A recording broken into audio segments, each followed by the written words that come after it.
Mesdames, Messieurs, bonsoir. À quand la renaissance Bamileke? À l'heure de la globalisation où un virus chinois peut nous paralyser dans nos villages, que faire pour survivre dans un monde de plus en plus petit? Que prévoit la culture et la spiritualité Bamileke face à une pandémie comme la pandémie du Covid-19? La réponse à cette question devrait être abordée de manière à faire de nous des êtres qui anticipent au lieu de juste subir. Pour cela, il faudra une réflexion profonde sur nous-mêmes en tant que peuple. Et voici la question. Une fois de plus, à quand la renaissance Bamileke? Pour répondre à cette question, il faut déjà savoir qui nous sommes.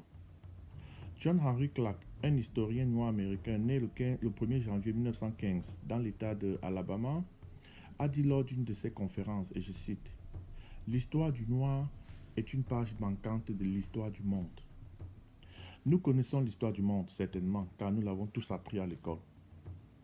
Mais quelle est notre propre histoire? Qui sommes-nous? Quelle est cette page manquante dont fait allusion John Henry Clark? Voici la question que Lacan va s'efforcer de répondre. Ceci sera fait à travers une série de conversations simples avec nos aînés, parents et grands-parents qui vivent encore parmi nous. Nous espérons que ceci marquera le début de l'écriture d'une encyclopédie Bamileke de l'histoire, prélude à plusieurs autres encyclopédies sur tous les autres domaines de la vie de notre peuple, que ce soit dans le domaine de l'art, encyclopédie de l'art Bamileke, encyclopédie de la cuisine Bamileke, encyclopédie des rites et coutumes Bamileke. Nous interviewerons donc ces personnes ressources afin de comprendre notre histoire, afin de comprendre nos héros, nos traditions, notre culture, dans l'espoir de reconstruire la page manquante de l'histoire du monde dont fait allusion John Henry Clark. Ceci sera donc fait à travers des témoignages des aînés Bamileke. Voici dans la page manquante une animation et production de Lacan. Aujourd'hui, nous parlerons de Kamwa Gadji, un brave guerrier et dompteur Bamileke qui a vécu au début du XXe siècle et qui est à l'origine de la fameuse expression « Est-ce que la panthère ignore Kamwa? Est-ce que Kamwa ignore la panthère ?» Une histoire racontée par Romia Tamo, professeur de lycée, né en 1948 à Famla, Banjul. Nous encourageons les fils et filles Bamileke de tendre le microphone ou alors d'avoir une conversation enregistrée avec leurs aînés afin que nous puissions tous ensemble reconstituer notre histoire commune.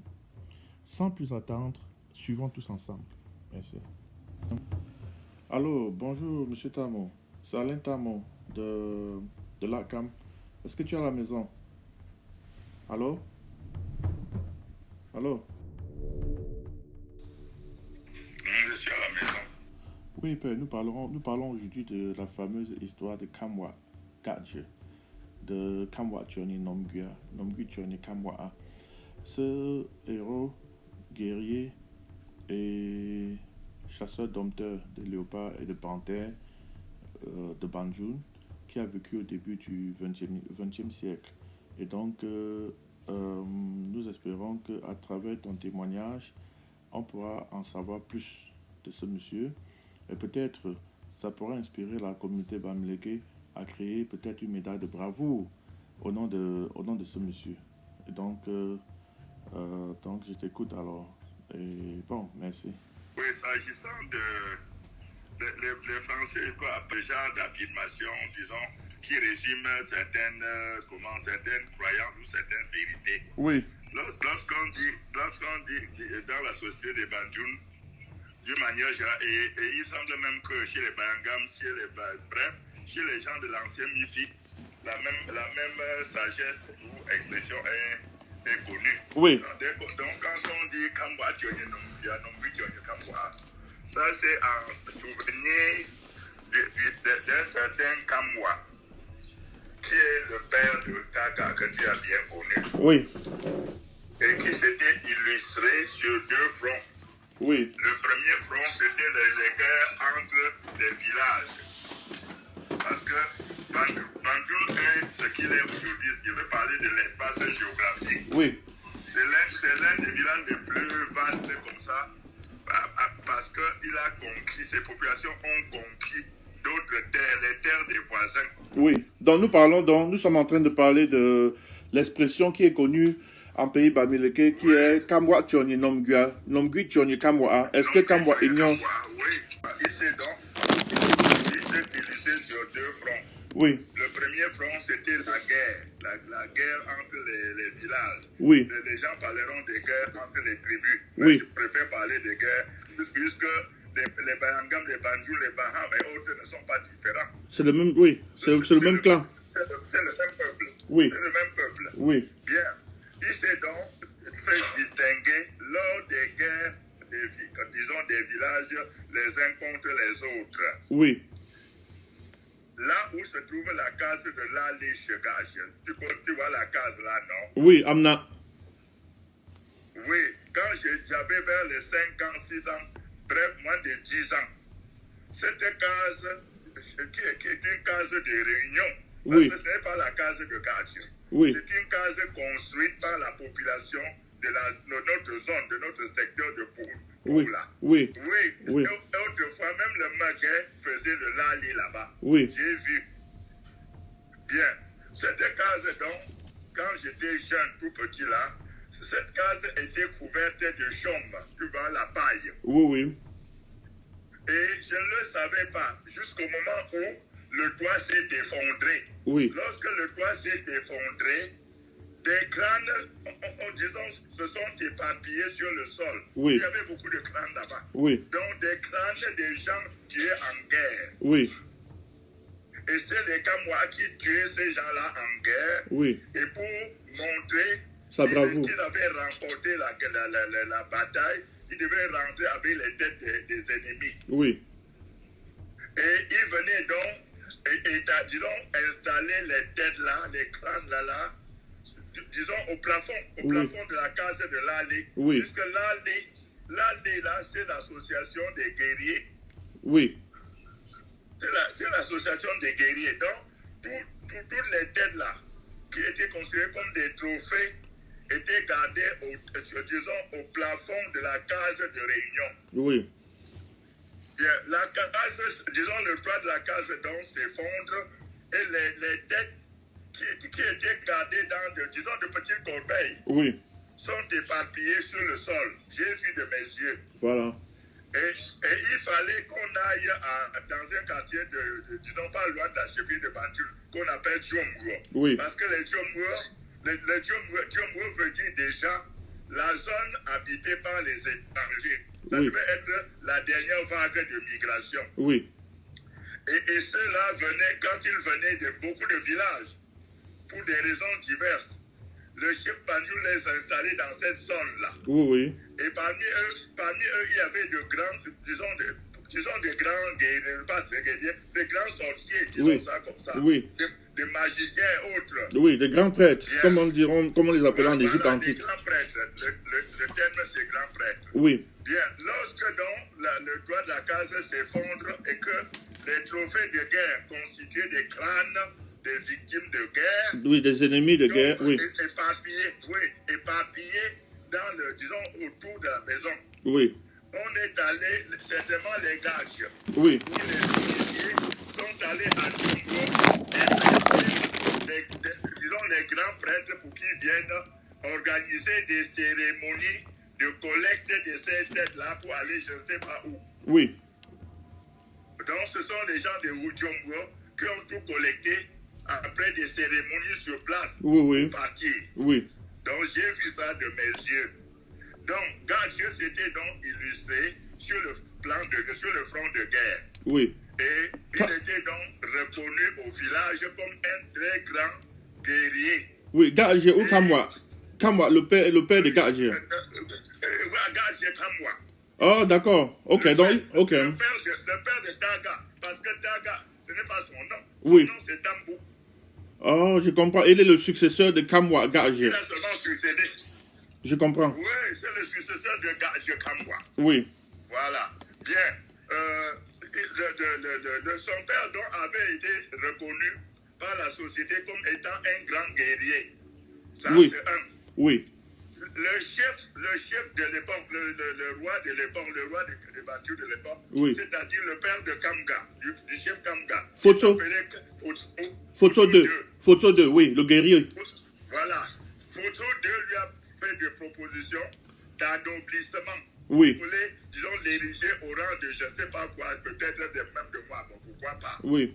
Pour le récompenser donc pour sa bravoure. Oui. Mais comme il semble que c'était un homme, le genre très, très humble, Oui. il n'a pas accepté. Oui. Il n'a pas accepté. Et il a continué avec sa bravoure-là sur le deuxième front maintenant, le deuxième front étant la chasse. Oui.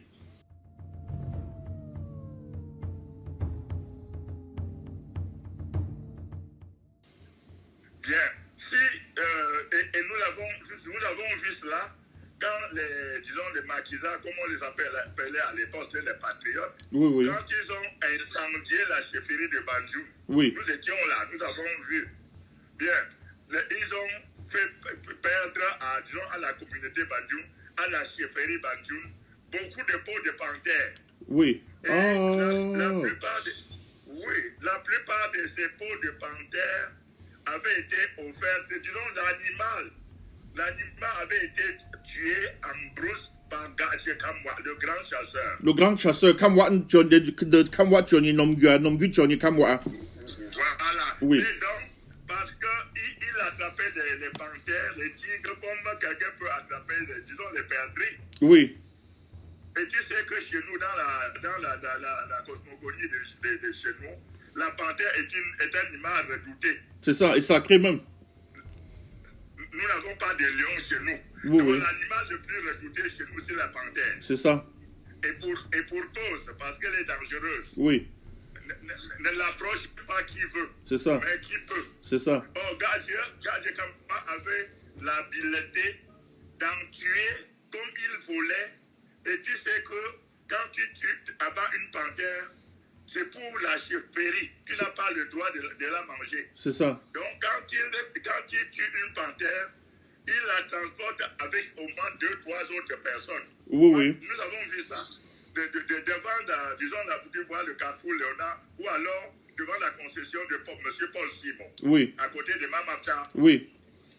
Lorsque, du fond de notre concession-là, nous entendions un chant précis. Oui. Nous courions rapidement pour aller, disons, à l'entrée de chez Mamapta là-bas, Oui. pour attendre de voir les chasseurs passer avec la panthère. Et ça, c'est dans les années 50, 55, 51, 52, quand vous aviez 5 ans. Oui, c'est ça, c'est vers les années 50.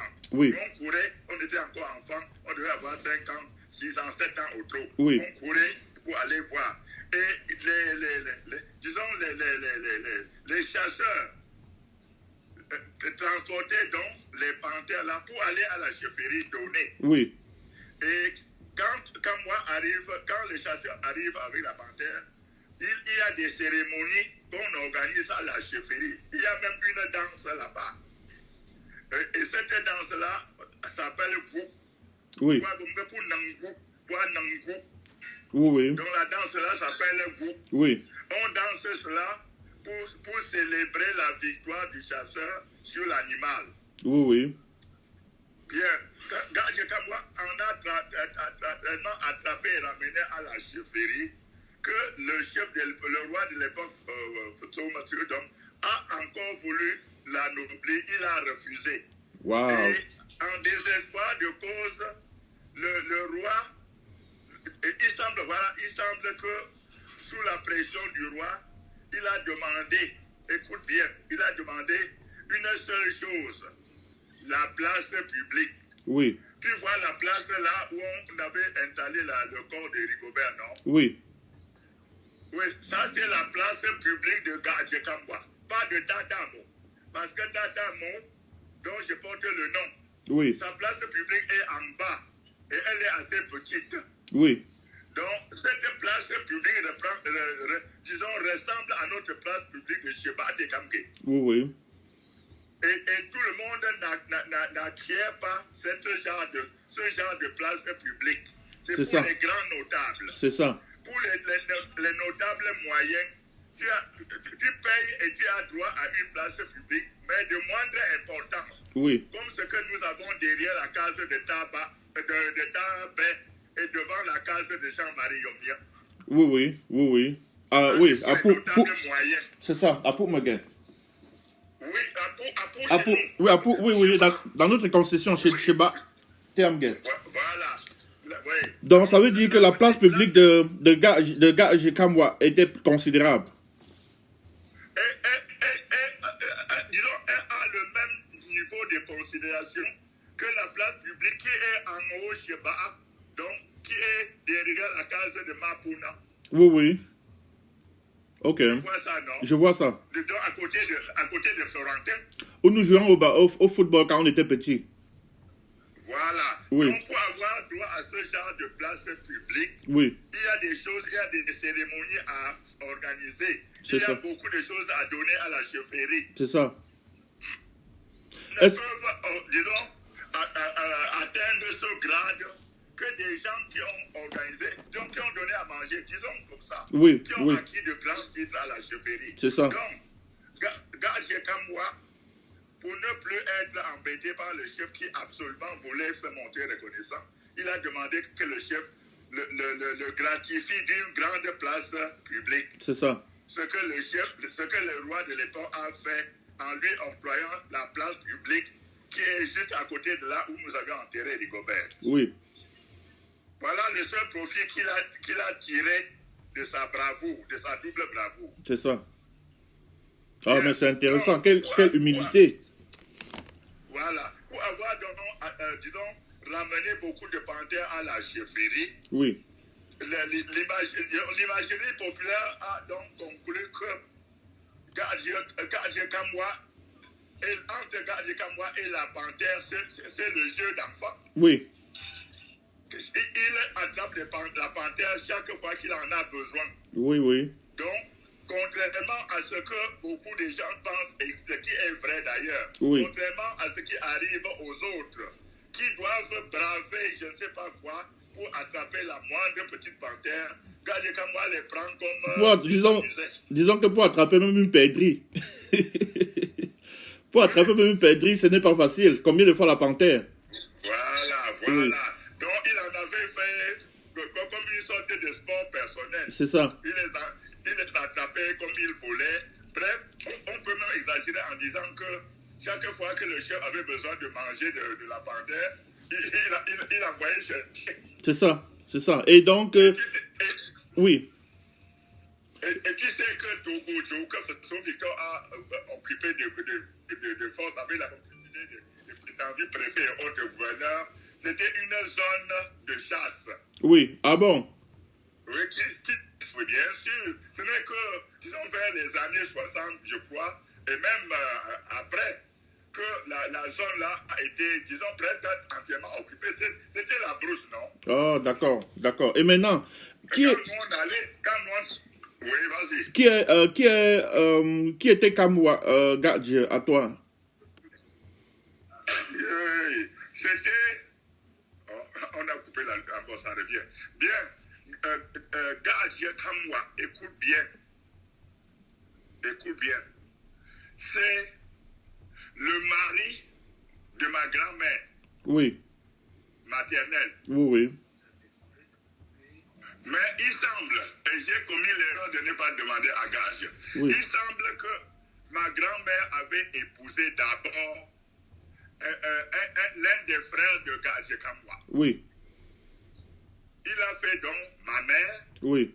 il est mort, et Gage a donc lavé ma grand-mère pour faire Tambou Rémi.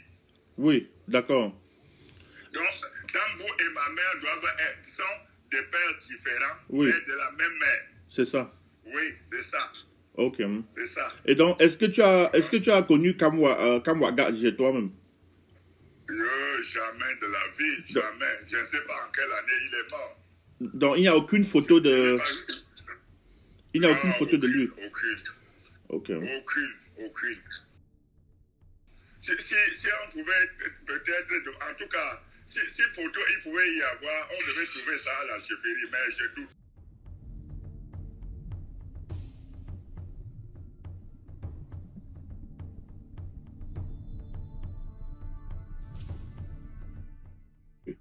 Merci d'avoir écouté la page manquante. La page manquante, une émission de l'ACAM. La page manquante, une émission qui vise à vulgariser notre histoire, à la réécrire, reconstituer les puzzles manquants. Une émission qui vise à faire de l'histoire de l'homme noir une page entière de l'histoire du monde. Comme vous l'avez constaté, nous ne savons pas quand Kamwa est né et nous ne sommes pas sûrs quand il est décédé. Et donc, à travers les témoignages des autres contemporains, des autres petits-fils et fils des contemporains de Kamwa, nous espérons être en mesure de répondre à toutes les questions sur sa filiation et son curriculum vitae complet. Et donc, ce n'est que entre nous, ce n'est qu'en ouvrant la conversation entre nous que nous pourrions rendre cela possible. Et donc, ceci dit, j'espère que tout le monde a suivi et j'espère que dans les jours suivants, les jours à venir, nous aurons des témoignages des uns et des autres à propos des aspects culturels, à propos des aspects historiques qui ont marqué la vie de nos ancêtres. Ceci dit, je vous remercie d'avoir écouté. À la prochaine.